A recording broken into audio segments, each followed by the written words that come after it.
sometimes within the complex systems, there is an assumption that this individual is 18.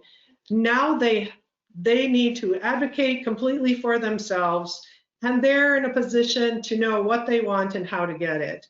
And unless those skills have been built, we can't make that assumption. We have to also look to, when we do person-centered planning, most likely family is a part of that plan, or other key individuals. And we want to support that young person in developing these skills, because the ultimate goal, of course, is their self-determination, knowing what they want, their autonomy as much as possible, doing what they can for themselves with supports. And we talk about independence a lot, but most of us live interdependent lives. So learning how to be connected, be in community, and reach their full potential. And parents play a huge role, but their role changes. So this is like, oh my gosh, the seismic shift.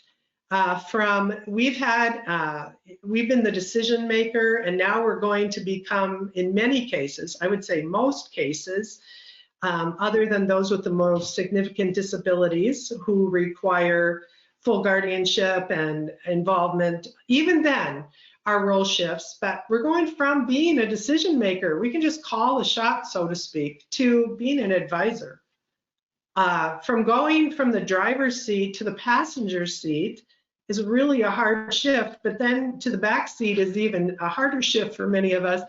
But knowing that someday we are going to be out of the car, it's time to face it and create kind of an intentionality about how this shift's going to occur with the supports that will be necessary. We go from sometimes a boss approach.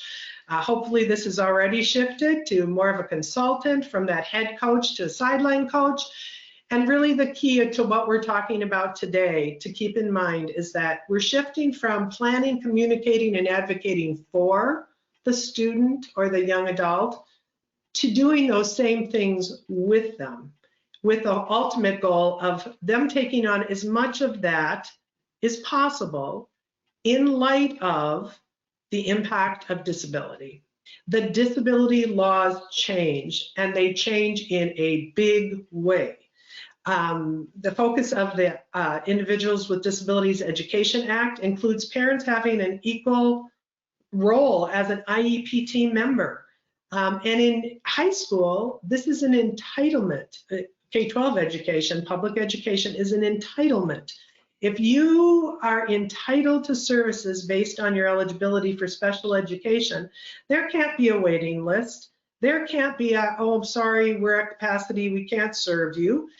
There is an obligation of the public school to actually do child find, to reach out, to try to find the people that need the services.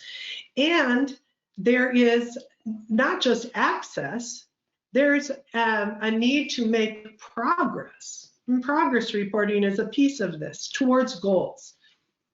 Everything changes when IDEA, which does not continue into adulthood, shifts to the key laws. And on our website, under our Learning Center for Laws, you can find out more about many laws that affect our adults with disabilities. But really, it's the Americans with Disabilities Act and Section 504 of the Rehabilitation Act that are going to guide the protections against disability discrimination and provide the rights. And those are rights to access.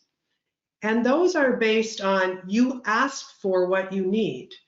And self-advocacy and the ability to initiate, to disclose a disability are going to be part of that process. So if it hasn't started already, the student should be getting prepared to be able to do that. The Section 504 plan that you might have in high school is not going to go with the student. There are protections under a Section 504, but they're different for post-secondary institutions of higher learning, post-secondary settings than they are for K-12.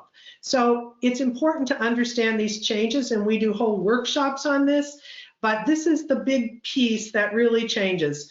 No longer entitled, you have to find out if you're eligible. One thing that I did not expect is that transition is not just about my son transitioning to adulthood. It's about me as a parent transitioning to a new day where my son is striking out on his own, and he needs to live as independently as he can in his community.